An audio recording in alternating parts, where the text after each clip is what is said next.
L'homme ne vivra pas de pain seulement, mais de toute parole qui sort de la bouche de Dieu. Voici votre moment de méditation quotidienne.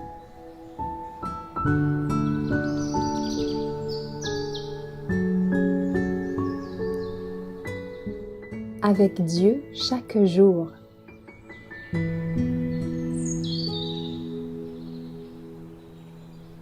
Jésus est venu pour servir, le 9 août.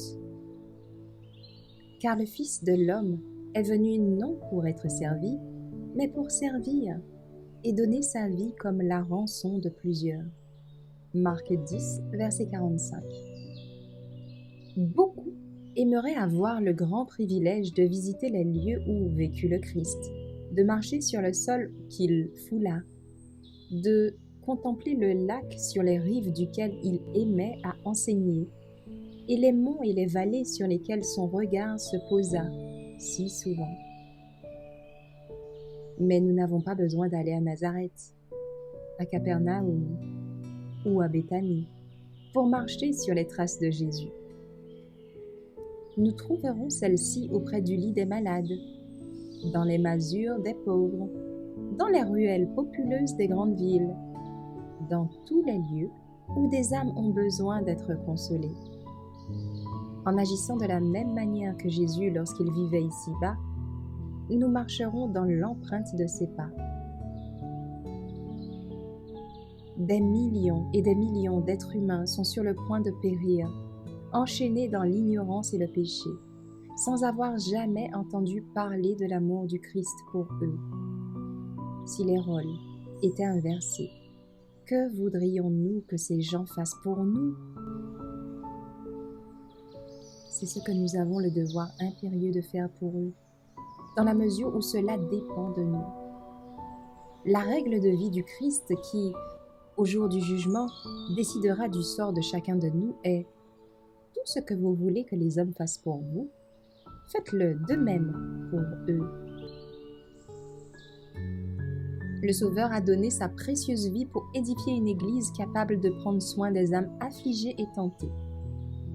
Des croyants, pauvres, ignorants, inconnus, peuvent accomplir dans leur foyer, leur voisinage, leur Église, et même dans un cercle plus vaste, une œuvre d'une portée éternelle.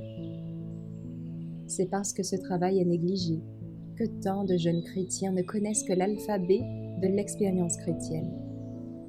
En aidant les nécessiteux, ils auraient pu entretenir dans leur propre cœur la lumière qui y avait resplendi lorsque Jésus leur avait dit « Tes péchés sont pardonnés ».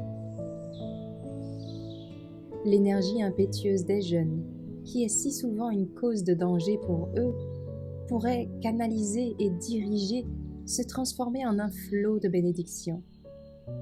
En travaillant en faveur des autres, ils s'oublieraient eux-mêmes.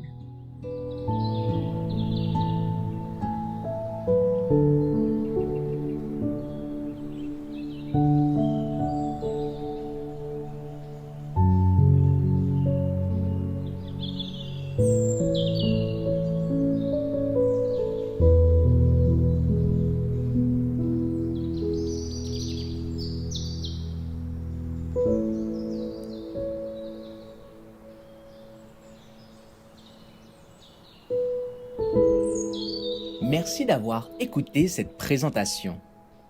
Assurez-vous de nous rejoindre demain pour votre moment de méditation quotidienne avec lereste.org.